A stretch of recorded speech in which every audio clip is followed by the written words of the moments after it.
It's July 10th here in Seoul, and I'm Kim Dami. We begin with these stories making the headlines at this hour, starting with President Yoon itinerary at the NATO summit this week. The South Korean leader leaves for Lithuania today, where he'll sit down for bilateral talks with leaders from around 10 countries. There'll also be talks with Japanese Prime Minister Fumio Kishida on the Fukushima wastewater release.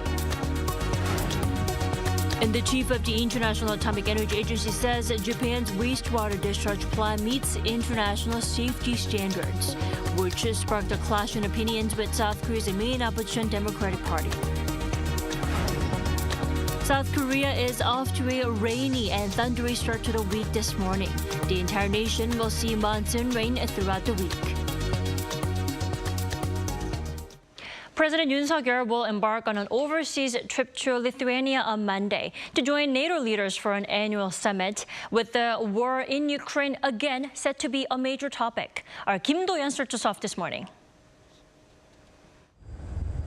President Yoon makes a return to a NATO summit this week as he looks to bolster two-way cooperation between the 31-member alliance and the Indo-Pacific region, with the war in Ukraine high on his agenda.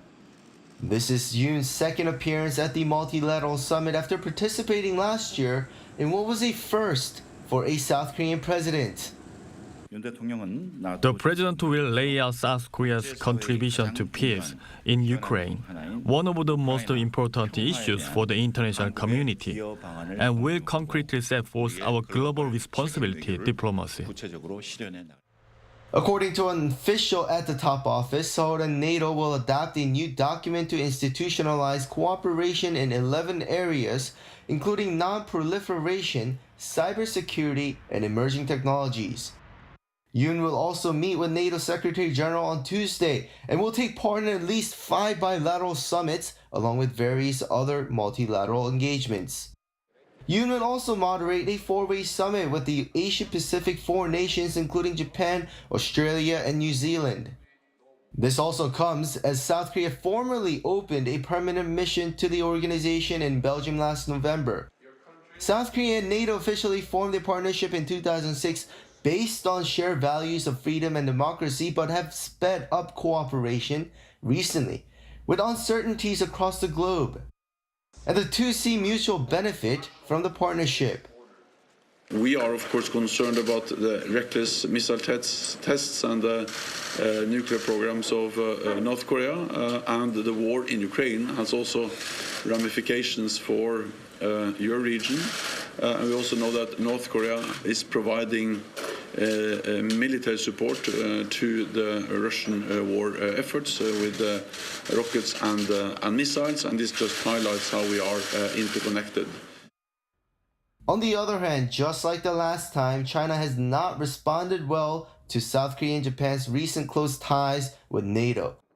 Previously, when Yoon attended a NATO summit, China slammed the move, pointing to a NATO strategic concept from 2022 that states that the alliance faces, quote, systematic competition from Beijing's ambitions and coercive policies that challenge members' interests, security, and values. However, the South Korean government has not budged from its stance that its diplomatic activity does not exclude any particular state. Kim Do-yeon, Arirang News. U.S. President Joe Biden has made clear that Ukraine is not ready for NATO membership, adding the war needs to end before the country can be considered for the military alliance. Lee Seung-jae has more. Speaking to CNN in an exclusive interview which aired on Sunday, U.S. President Joe Biden says Ukraine is not ready for NATO membership, adding that Russia's war against Ukraine must end before they can be considered. Biden says that there's no clear-cut consensus on Ukraine joining NATO, as it's still in the middle of a war. He says if Ukraine were to join NATO during the war, it would mean NATO being at war with Russia, hinting that such a scenario would complicate things further. The U.S. president said although Ukraine is not ready for membership into the military alliance, the country would be provided security and weaponry. Biden said he believes that over time, NATO would lay out a rational path for Ukraine to be able to qualify to be able to get into NATO, stressing that he had refused Russian President Vladimir Putin's demands to not let Ukraine in, as the alliance has an open-door policy. The comments came ahead of Biden's week-long trip to Europe, which includes the NATO summit in Lithuania. Meanwhile, Ukrainian President Vladimir Zelensky echoed Biden's remarks, saying that Ukraine will prepare for NATO membership after the war. Ahead of the NATO summit, the Ukrainian leader says while he doesn't expect his country to be given the green light until after the war, he hopes the gathering in Lithuania will give a clear signal on the intention to bring Ukraine into the alliance. Also in an interview with ABC News, Zelensky said Ukraine will also prepare for European Union membership after the war with Russia ends. Zelensky noted that 90% of Ukrainians want NATO membership, while more than 90% want to join the EU. Lee Seung-jae, Arirang News. U.S. Treasury Janet Yellen says a decoupling of the U.S. and China would be a disaster and that the world is large enough for both nations to thrive. Wrapping up her visit to Beijing on Sunday, Yellen reassured Beijing that Washington does not want to decouple or separate its economy from China, but rather wants to de-risk trade. Speaking at a press conference, she added that the two ideas are by no means the same thing and that the de-risking is mainly aimed at diversifying supply chains due to national security concerns. There were no agreements on major disputes, but Yellen said Washington and Beijing have agreed on holding more frequent and regular communication. Head of the IAEA, Rafael Grossi, says he fully understands the South Korean public's concerns over the Fukushima wastewater release.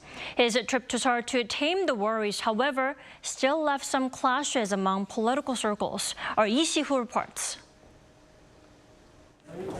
The main opposition Democratic Party on Sunday heavily criticized the head of the International Atomic Energy Agency over the UN nuclear watchdog's recent report on the issue of Fukushima wastewater. This is during the IAEA Director General Rafael Grossi's three-day visit to Seoul.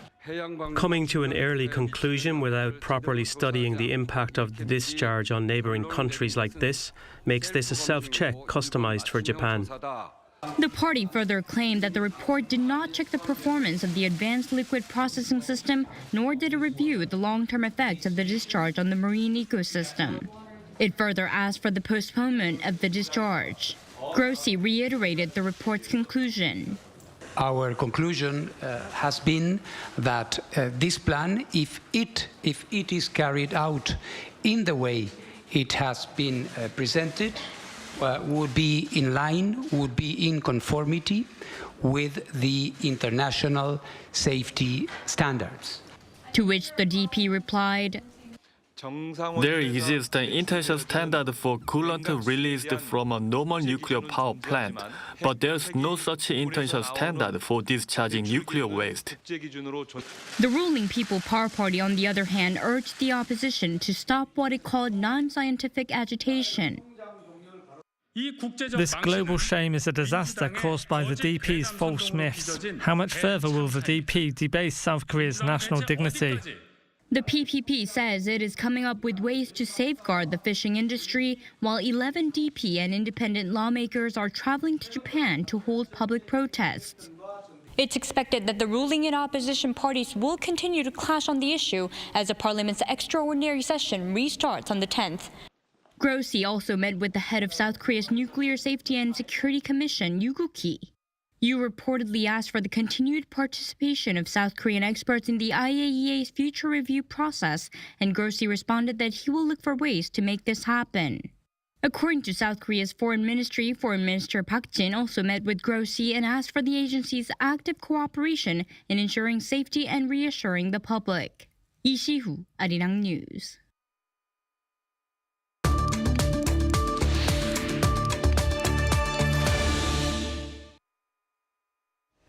The IAEA chief's visit to Seoul appears to have left some unconvinced about Japan's plan to release the Fukushima wastewater.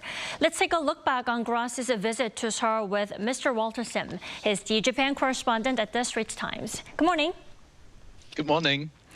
First off, Walter, how meaningful was Grossi's visit to Seoul? Well, I would say it was exceptionally meaningful. Grossi did promise, after all, in Tokyo when he released the IAEA report last week that the agency would be involved in every step of the way in explaining and monitoring Japan's discharge of treated water from the Fukushima nuclear plant. And thus, his visit to Seoul can be seen as a way to back up his words with concrete actions. And there is, of course, no better way to explain the science behind the discharge than to engage directly with the leaders of South Korea, as well as in his next stops, New Zealand and the Cook Islands, where he is off to next.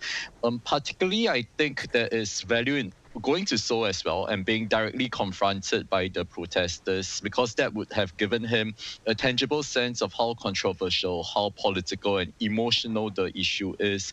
I actually do kind of hope that this experience would offer him some insights on how to properly calibrate what the agency tells the public, as there is, after all, often a disconnect between what the IAEA says. It's really focused on really dishing out the science and what the regular man on the street actually hears the agency saying. Right. His trip to Seoul and himself coming to South Korea to explain the report was a much needed task that needed to be done. Now, then why did Grossi make an in-person visit to South Korea to explain the latest IAEA report, especially right after visiting Japan? Well, I think there is certainly value in having engagements directly between the very top of the IAEA agency and with the leaders of South Korea, both in the ruling parties as well as the opposition party. And I think Grossi hoped to be able to answer as many questions as possible. Of course, an in-person appearance would make him look more sincere, definitely. And I do think that South Koreans from all walks of life, from both the government to ordinary folk, people who are both conservative and liberals, would have many questions that they want Grossi to answer. It is telling, of course, that he said it was absolutely logical that the plan has drawn plenty of attention. And I think South Korea, definitely being a neighboring country to Japan, is one of the most important stakeholders. And as such direct explanations and engagement is necessary. Right. South Korea is, in fact, one of the geographically closest countries to Japan. That's why Grossi really felt the need to visit South Korea to show that sincerity, right? Exactly. Right. And also, we are learning that the two leaders of South Korea and Japan are going to sit down for talks on the sidelines at the NATO summit this week. And of course, the discharge plan will be among the items on the agenda. What can we expect from the talks? Well, that's a difficult question, because I'm not personally privy to, the background preparations for the meeting. But I do think that definitely Prime Minister Fumio Kishida would take this opportunity, and he would definitely take every opportunity to discuss and explain the current situation in Fukushima with world leaders, both President Yoon as well as the other leaders he's meeting at the NATO as well as in the EU and the Middle East, where he's off to this week. Taking a broader view of bilateral relations between Japan and South Korea, I think Japan knows it's definitely in its interest that a conservative administration in South Korea is in power, given that Yoon's administration has really paid attention to healthy Japan-South Korea relations. And we also do see a gap between how the ruling opposition parties in Seoul are reacting to the discharge plan. And as such, I can't help but wonder if the leaders would actually privately spend some time discussing how to manage this ongoing opposition, including what more Japan could be doing to allay these concerns. Apart from Fukushima, of course, they would definitely discuss geopolitics, including the upcoming plan to open a NATO liaison office in Tokyo, I think. Right. I'm sure Kishida feels the need and also the responsibility to ask for Seoul's understanding as much as Grossi felt the need to do so. Definitely. Then, Walter, will Yoon-Kishida talks at the NATO summit have any impact on Japan's wastewater release plan? What do you think? Well, I don't think the talks would actually change anything about the plan, given that everything is really pretty much cast in stone. Last Friday, Japan's Nuclear Regulation Authority issued a permit to TEPCO, which is the plant operator of the Fukushima Daiichi plant. And the Nuclear Regulation Authority approved the facilities that the operator TEPCO has built for the water release. And that is pretty much the final requirement. And all that remains now really is a decision on the date as to when to start. Right. If Japan does go ahead with the release next month, that means we only have 2 to 3 weeks left at least. And also lawmakers from South Korea are also traveling to Japan to investigate more so that the discharge can go successfully, right? Definitely. And it's quite interesting to see what the opposition lawmakers say in Tokyo this week because, well, the South Korean government did last week say it respects the IAEA report. It also issued its own independent investigation into the Fukushima treated wastewater. And South Korea, I believe, has already given its stamp of approval. I mean, South Korea being President Yoon's administration, of course. All right, Walter, thank you so much for joining us this morning. You have a good day. Same to you. Thank you.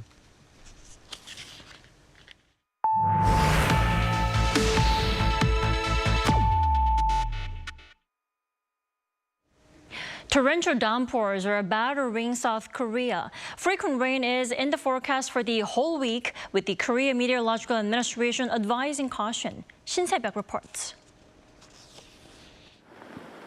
A low-pressure system is bringing widespread rain to South Korea Monday. This has triggered heavy rain alerts in most parts of the central region as well as Jeollanam-do province. Those regions are forecast to see torrential rainfall of 30 to 60 millimeters per hour. The southern part of Gyeonggi-do province and parts of Gangwon-do and Chungcheong-do provinces will see more than 100 millimeters on Monday. The central region and Jeju-do Island will receive 20 to 80 millimeters of rain. The Korea Meteorological Administration explains that repeated showers are being caused by an atmospheric trough passing over the Korean peninsula. The KMA advises the public to exercise caution as the rain will be accompanied by strong winds, thunder, and lightning. Also, with the ongoing heavy rainfall, the ground could become weak, posing a risk of flooding, landslides, and collapses at construction sites. The Weather Authority has also asked people to be aware of any potential safety issues that could lead to accidents. Hot weather will persist during the daytime on Monday. Heatwave alerts are in effect for a wide range of areas south of the capital and Gangwon-do province. Feels like temperatures in those areas will soar to around 33 degrees Celsius during the day. And South Korea will continue to be heavily influenced by the monsoon front. Frequent rain will soak the entire nation throughout the week. Starting Wednesday in particular, a stationary front will bring heavy rainfall to the central regions. The front will remain stalled over the peninsula with rain in the forecast every day from then until next Monday. Shin Se-byuk, Arirang News. South Korean midfielder Kang-in has signed a five-year deal with French powerhouse Paris Saint-Germain, making him the first South Korean to join the French side. The announcement was made Sunday on the PSG website. The 22-year-old has spent his entire career up to now in Spain, most recently playing with RCD Mallorca, where he contributed with 6 goals and 7 assists for the Spanish side last season. He could now see himself lining up alongside the likes of Kylian Mbappe and Neymar in a team that has won 9 out of the last 11 league titles.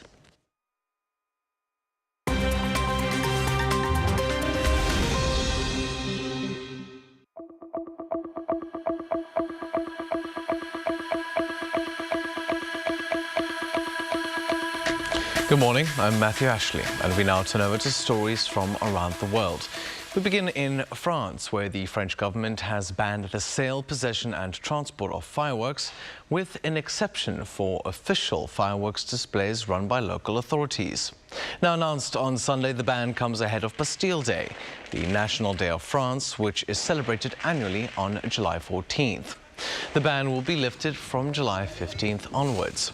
It follows an almost week-long series of violent riots sparked by the police killing of a 17-year-old during a traffic stop in the Paris suburb of Nanterre.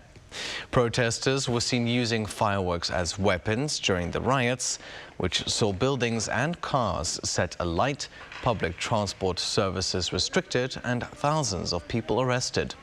According to France's Prime Minister, Bastille Day will also see an increased security presence, meant to keep celebrations peaceful. Now turning over to the United Kingdom, the BBC suspended a male TV presenter on Sunday after allegations of sexual misconduct. According to claims, the unnamed presenter paid the victim large sums of money to send sexually explicit photos when they were just 17 years old. The victim reportedly used the money to fund a crack cocaine habit. The victim's family lodged a complaint with the BBC in May, but the presenter was not taken off air at the time. The family then went to UK tabloid newspaper The Sun, which first reported the story on Friday. The BBC says it is investigating the matter. But concerns have been raised over the broadcaster's complaints process, as it has been criticised for not correctly handling the case since the start. Now, Latvia has sworn in the first openly gay president in the European Union. Edgars Rinkēvičs, formerly the country's foreign minister, was elevated to the position on Saturday. Although it is a largely ceremonial role, as Latvia is predominantly run by a prime minister, Rinkēvičs can veto legislation and call referendums. Gay marriage is illegal in Latvia, but the country's constitutional court last year recognized same-sex unions. The EU has had openly gay heads of governments before, but the 49-year-old is the first openly gay head of state. And finally, hundreds of divers and snorkelers on Saturday attended an underwater concert in the Florida Keys, meant to promote coral reef protection and eco-conscious diving. Called the Lower Keys Underwater Music Festival, the 4-hour event saw participants listen to water-themed music broadcast by a local radio station. Among the tracks were the Beatles' Yellow Submarine, Jimmy Buffett's Fins, and the Little Mermaid theme song. The playlist also included messages on how to minimize the environmental impact on coral reefs. A number of divers chose to dress for the occasion, with some holding instruments such as guitars and trumpets, while others dressed as mermaids.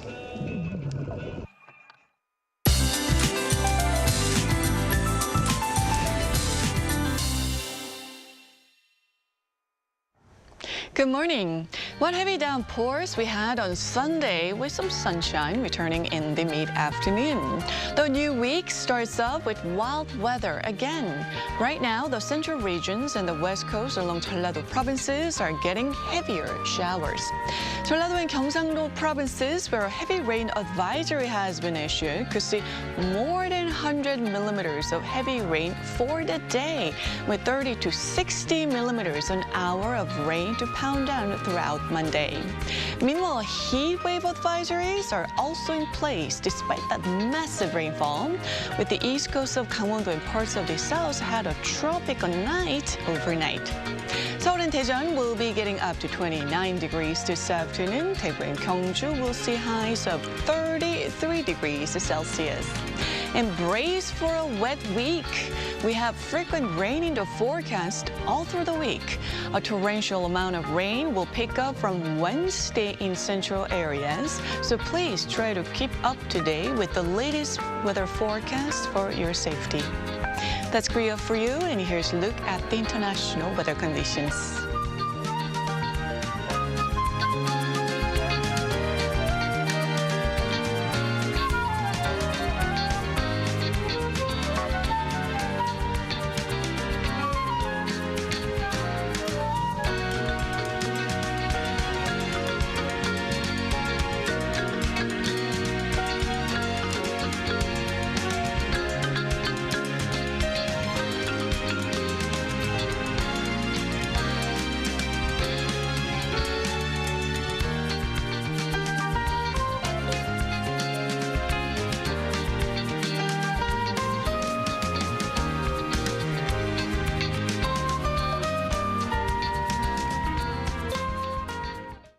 We thank you for watching New Day at Arirang. Stay safe wherever you are.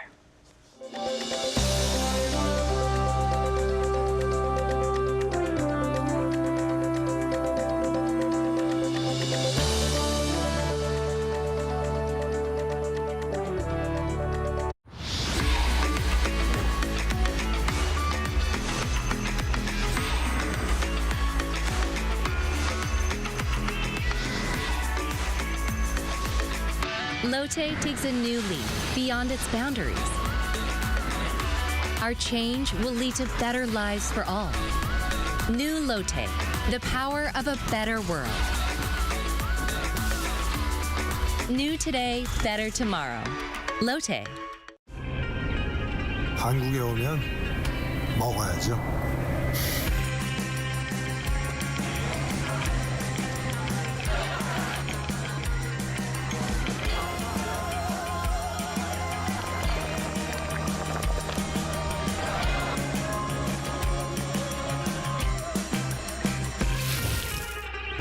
먹어도 끝이 없는 나라. 감당할 수 있겠니?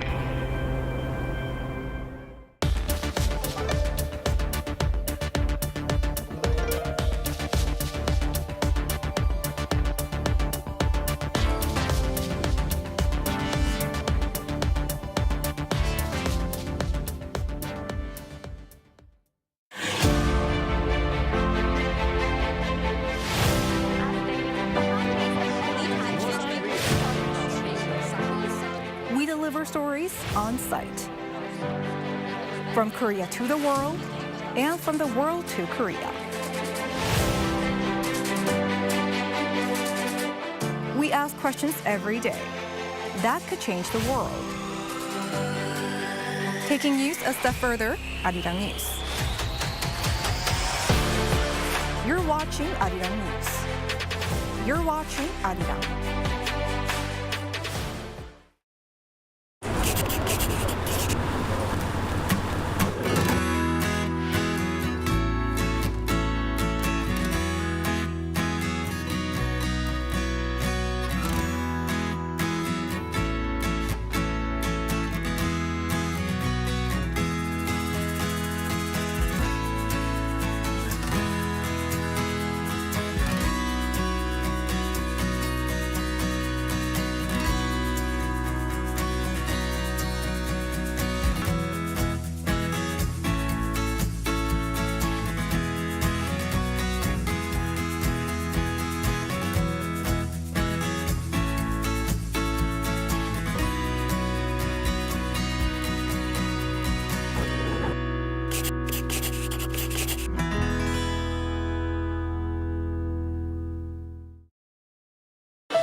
하나, 둘, 셋.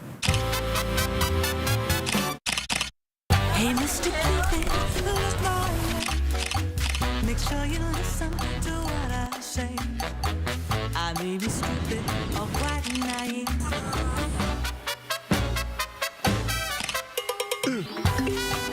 끝없이 쏟아지는 포토스팟. 휴대폰 한 대로 감당할 수 있겠니?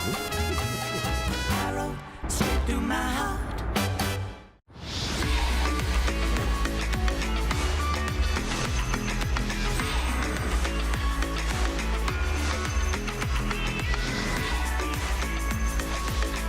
Lotte takes a new leap beyond its boundaries.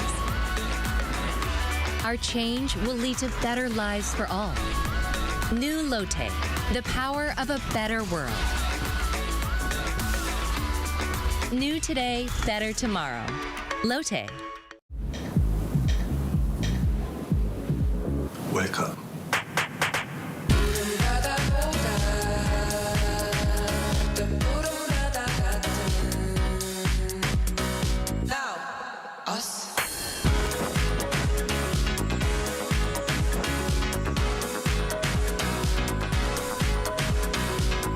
엄청난 에너지를 춤으로 뿜어내는 나라.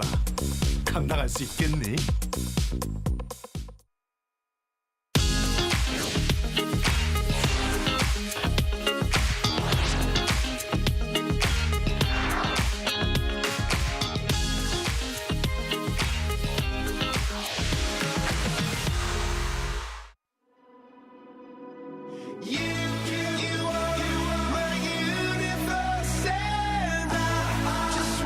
We're here to make a new type of news.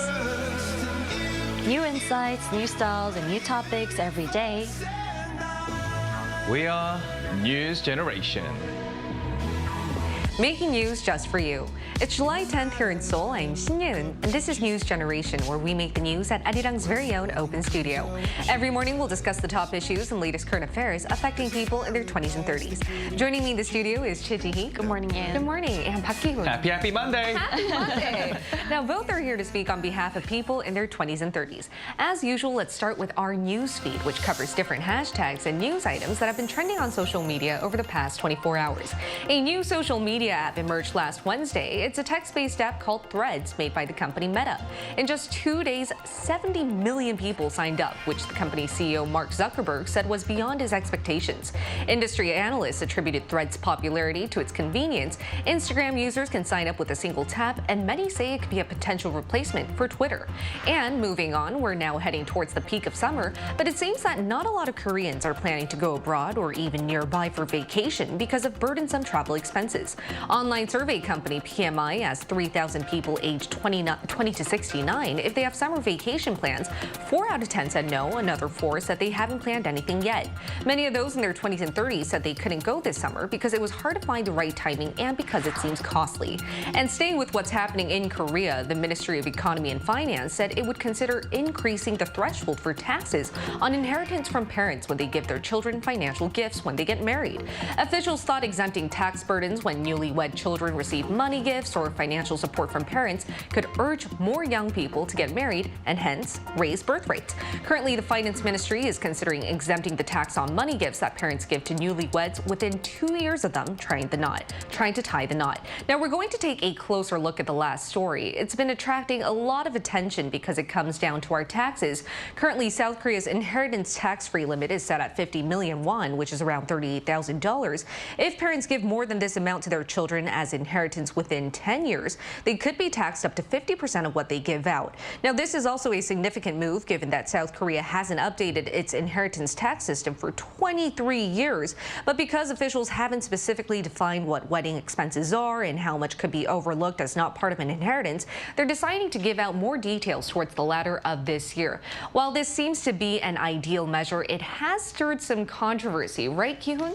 Definitely. I mean, first of all, this only applies to newlyweds whose parents are capable of giving at least, 50,000 million won. Yeah. And that's not the case for me, unfortunately. And at the same time, I think this move from the Ministry of Economy and Finance is kind of only benefiting the more privileged people, rather than the general population. Right. And I don't think this is a reason for the low fertility rate here in Korea. And also, newlyweds who are living in houses by paying monthly rent, 월세, and those who have already bought a house by taking out a huge mortgage loan are not eligible for this tax reduction by this reform. So I'm not sure how this will encourage more people to get married and increase the birth rate in turn. And so I think this is just my personal intake. Starting with, making purchasing and owning your own house a bit more affordable, especially here in Seoul and the metropolitan area, and also for women to have more support from the government and the company they're working in to take maternity leaves, because I think many women these days fear of being replaced when they come back from the maternity leave. So this would obviously help more women not to just get married, that's the first step, but having kids, right? And I think that's the main reason why women are reluctant to have kids, because they're missing out, and it's hard to come back to the workforce once they have a kid. So you're saying that society as a whole should change, starting with company welfare policies and making it easier for us to find a house, rather than make this lucrative policy only for the privileged part of the society here in Korea. But where do you stand on this issue, Ji-hee? There seems to be a lot of arguments arguments, and Ki-hoon made a very compelling one right now. Where do you stand? Well, I'm also for the new measure, though, because this will help out with newlywed couples who need support and whose parents can really provide the financial support for these people. However, I don't think this will necessarily be an effective measure in solving the issue of low marriage and low birth rates. Like Ki-hoon said, we need a social effort in all parts of society to solve these issues fundamentally. But I mean, many choose not to get married or give birth because of economic, financial reasons, because of their careers. They are missing out, especially women.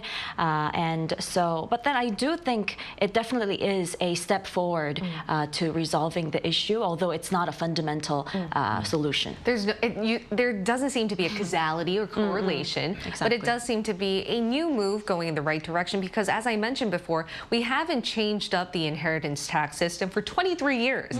So a lot of people are welcoming this measure, hoping that there could be better development there. And that was our news feed for this Monday. Let's now move on to our discussion topic of the day. Statistics Korea releases an annual report showing how many people found jobs. Back in April, they found that the number of young adults who found a stable job actually decreased. To find out more, take a look at the screen. Young adults don't seem to have stable jobs compared to the older generation. As a matter of fact, Statistics Korea found that the number of young adults aged 15 to 29 who had a secure full-time job in March decreased by over 40,000 compared to a year earlier. Meanwhile, those who had a temporary or part-time job jumped by over 20,000. Most found part-time jobs in restaurants or accommodation services. But some also found manual labor or industrial jobs. Today, NewsGen aims to look deeper into this phenomenon by answering 3 questions. 1. Why are a growing number of young people doing manual work?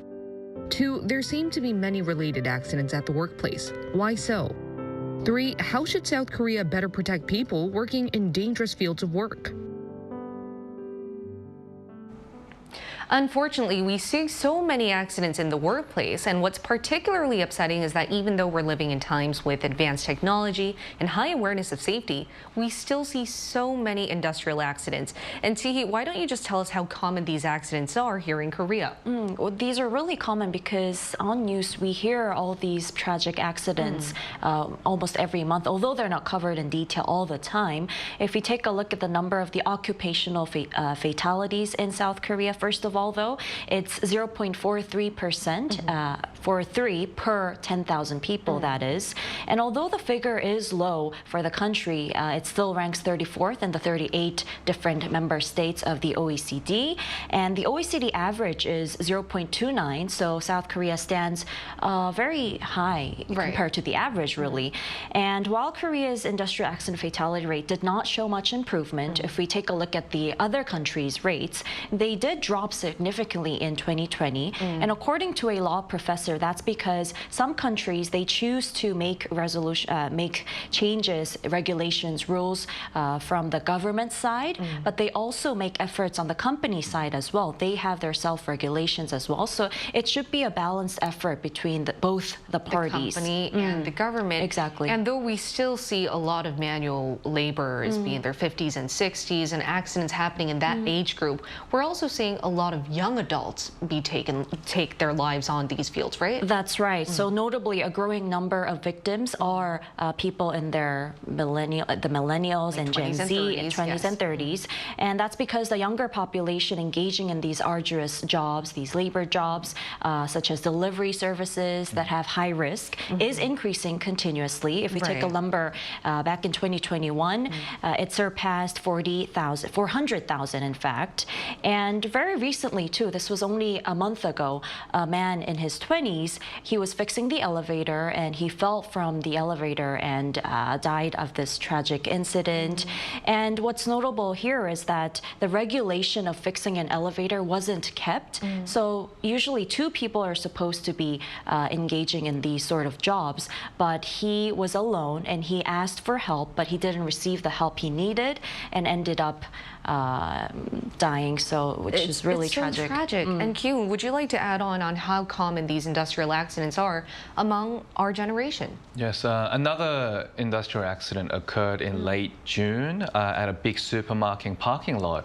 A worker in his 30s lost consciousness and eventually died while moving shopping trolleys on a scorching day that recorded highs of like 33 degrees. And it was reported that he took over 43,000 steps in just a space of 10 hours. 43,000 steps. That's a lot. And he was only given a 15-minute break for every 3 full hours worked. Oh my goodness. And there was a rest area, but it took them 5 minutes to get there, and they only have 15-minute break time. So apparently nobody actually used that facility. So according to the current government policy, when a heat wave advisory is issued, employers are advised to give employees who are working outdoors 10 to 15-minute rest time for every hour worked, 1 hour. 1 hour, okay. So obviously this wasn't kept at the supermarket. So members of the Mart Industry Labour Union are calling for the Ministry of Labour to step in to further investigate this incident, and of course the executives of the big supermarket to come up with better safety measures so that these tragic things don't happen again. Right, and the reason why we're covering this on NewsGen is that while we're still seeing a lot of these laborers be in their 40s and 50s, a lot are also turning into their 20s and 30s, and eventually our generation will take up a big part in these industries. And why don't we then find out why a lot of young people are already deciding to do such arduous manual labor jobs currently? Well, many are choosing to head out to the industrial sectors, but at the same time, there's a trend of the people in their 20s and 30s wanting technical jobs as well. Now, let's take a look at the screen to answer that question. As you see from this chart, 8 out of 10 millennials and Gen Z said they would like to have technical jobs, and there are 2 main reasons for that. First, the fact that they can earn as much as they are capable of is the reason, and the second reason would be they think they can make the job their thing with the hard-to-replace skills, because usually these technical jobs, they need special skills. It's not about how much education you receive. It's not about your degree, but many of them require certifications, and it's really related to the popularity of STEM majors as well. We're living in the digital transformation area where special skills are required, and these technical jobs, they can't be replaced because they will be the only one with that special skill. And that is why people in their 20s and 30s choose to get these jobs. They want more money. Right, that's basically a very interesting point you mentioned. Of the blue-collar jobs, there are technical jobs, but also there are arduous, like hard labor, manual jobs, right? Definitely, and many other millennials and Gen Zs, they're willing to work in blue-collar jobs because they feel more value in the actual labor in itself. Right. And instead of just being committed to one company for their whole working careers, I think a lot of youngsters like to just move around to gain that diverse experience in the working field, especially in the technical field as well. And another trend we're seeing these days online are many youngsters uploading vlogs of themselves doing like really arduous, demanding manual labor to show that they have the grit and determination to also succeed in their lives, just like people with white-collar jobs. And they're really encouraging other youngsters to be part of this labor force, as they believe all occupations are equally honorable. And you mentioned a really good point. I think that's why we've seen Statistics Korea find out that instead of finding like full-time jobs, some are actually choosing to pick contract or temporary jobs because they want to move about. But then, of course, there are people that do want to land full-time jobs. So it's a very tricky question here, but we're seeing such a big change in the job industry at the moment. And we also asked our viewers if they have experience trying out these manual labor jobs, and here's what 3 of them had to say. Take a look at the screen to find out. Will Mead and Twistle said, yes, most of my life I've tried them. The problem with doing manual labor in a commercial sense is that some owners, supervisors, contractors, etc. are more concerned about the bottom line and their profit margins, so safety is usually an afterthought. Benny D97 said, manual labor jobs, never so far because maybe it'll be hard for me and it's not my forte. Terrace Bell said, I worked in a duct pipe factory. We make the pipes and ship them. There are a lot of safety hazards and concerns. A lot of them are crush related, like people getting crushed between pipes. And you can see that all of our viewers agree that, manual labor jobs are very difficult, arduous, and they cause a lot of safety concerns. And as you guys also mentioned, more young people are seemingly choosing to do blue-collar jobs. And it's always important that we try to keep safe. And in order to find out how we can do that, we're going to include a legal expert in our talks. We'll include her in our talks right after this.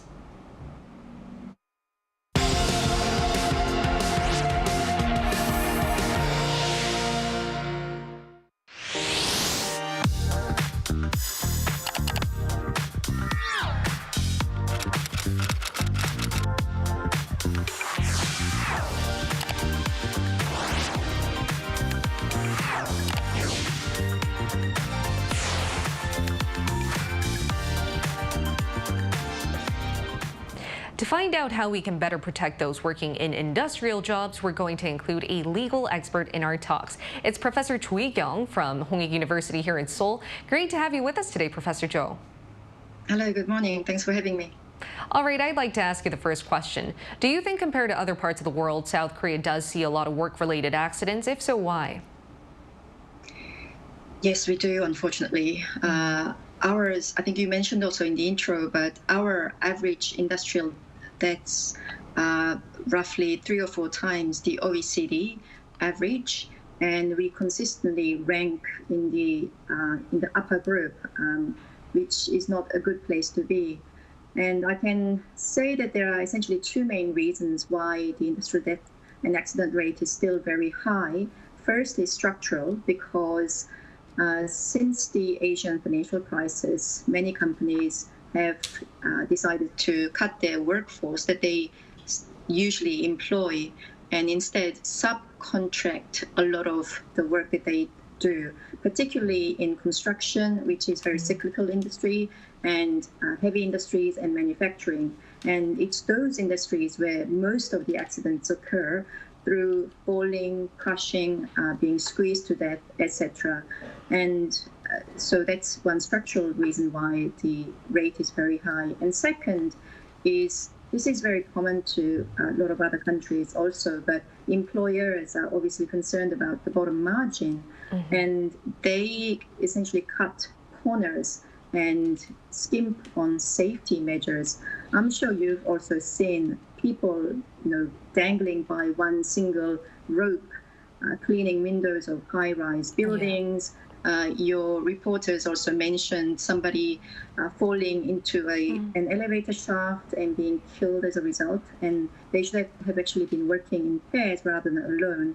And so many of the headline accidents that we read in the newspapers and in the media are such accidents that could have been easily avoided if they had taken the proper procedure and followed the course that they should have, instead of trying to skimp. And the reason why they're able to do this is because the penalty and the fines that employers face as a result of industrial accidents and deaths are still very low in our country. I see. I like how you mentioned it could be every accident can be prevented if we take the proper measures and procedures and just keep the rules. Now, my second question to you is, I hear that the UK has brought down the number of industrial accidents very effectively. How so, though? Well, they have brought down the number of accidents effectively, but it actually took a long time. They began their effort to make workplace more safe since the very tragic coal mining town accident back in the 70s. And since then, they've put in tougher measures and better safety regulations, the stronger workplace health and safety laws. But it wasn't until 2007 when they legislated an act called Corporate Homicide and Manslaughter Act, which actually imposed liability on companies and not just individuals for workplace deaths. And that's actually seen a much more effective decrease in rate of industrial accidents. When we think about the fact that we actually have some 2,200 industrial deaths occurring every year, that's what close to 7 people every day who who are unable to go home after going to work. You and I are all at work this morning, and you, of course, as a matter of course, expect that you will be able to go home after finishing your work in the office today. But there are half a dozen people who are unable to do that. And when we think about that, that the task that we actually need to do to make workplace more safe, I think comes closer to home. Yes, Professor, that's very sad to hear. Then speaking from a legal perspective, what is some legislation that needs more work to better prevent or deal with industrial accidents? And how far has South Korea progressed till now? So we recently, last year, legislated an act called Serious Industrial Accidents Penalty Act, which holds the CEO of a company responsible for industrial deaths that could have been prevented. But now there are already calls to actually water down the legislation, and it's only been a year since its passage. In my view, the law needs to be strengthened because there are lots of loopholes in the law. For example, the act doesn't apply to workplaces that employ fewer than 5 people because they feel that it's too burdensome for those kind of businesses. But when we consider the fact that so much of the subcontracted work is actually done by small outfits that actually employ fewer than 5 people, and some businesses deliberately structure their business so that they can employ people fewer than in 5 or fewer numbers. They are deliberately trying to avoid the application of the law, but many companies are lobbying the government to try to actually ameliorate or water down the law already, and I think we should actually be going the other way. Exactly, because as you mentioned, the UK strengthened their legislation, which is why, though it took a very long time, it brought down the number of industrial accidents down for sure. And thank you so much, Professor Cho. It was a pleasure to talk to you today and learn so much from you. Thank you. Thank you. Thank you. All right, and as Professor Cho mentioned, I think we need stronger legislation in order to prevent these accidents from happening. Don't you think, Yoon? Definitely. She mentioned so many great things that need to be worked upon. And I think it's time that we have the different kind of structure of not top-bottom, but bottom-up kind of, communication work structure, because, a lot of CEOs and owners, they like to kind of manipulate, like she said, like Professor Cho said, like water down and manipulate these kind of laws so they can get away with it. And I think because they have, I guess, a bit more power in the social hierarchy, that they can have this kind of, they can get away with these things. But at the end of the day, I think, every company needs workers, employees to get the business running, and that's why we need to respect the employees as much as the owners and the CEOs. And because at the end of the day, we are the ones that are on site, and we're always putting our lives at risk. So we need to be supported. Without these people, there's not going to be any results. And Tihi, you mentioned that the company and the government should work close hand in hand, but it seems like they're doing the opposite. They're working in a way so that not a lot of safety measures are kept while efficiency is still there. But hopefully we'll see stronger measures soon. And I think today's topic not only requires a lot of attention,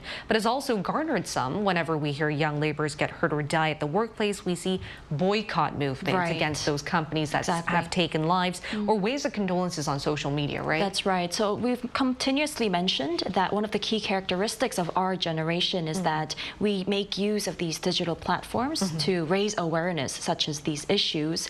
And I think it's really good that whenever accidents happen, it goes viral on social media, and we're able to make a difference that way, which is why our role is really important in changing and making our jobs and workplaces more safe for everyone. Secure, because as Professor Cho mentioned, while we're here at the workplace every day, there's still half a dozen of people who might not be going home, and our generation is really attentive about this issue because work is a big part that we're thinking of right now. And that's all we have for you today. We'll be here every day from 9:30 to 10 a.m. Korea time, bringing you more topics young people are talking about. Special thanks to Choi Ji-hee. Thank you. And Park Ki-hoon. Thank you for having me. And thank you everyone for watching. We'll see you tomorrow. We are News Generation.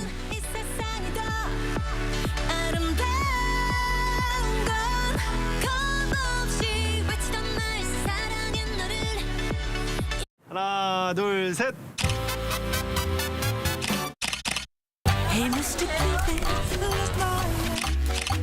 Make sure you listen to what I say. I may be stupid or quite naive.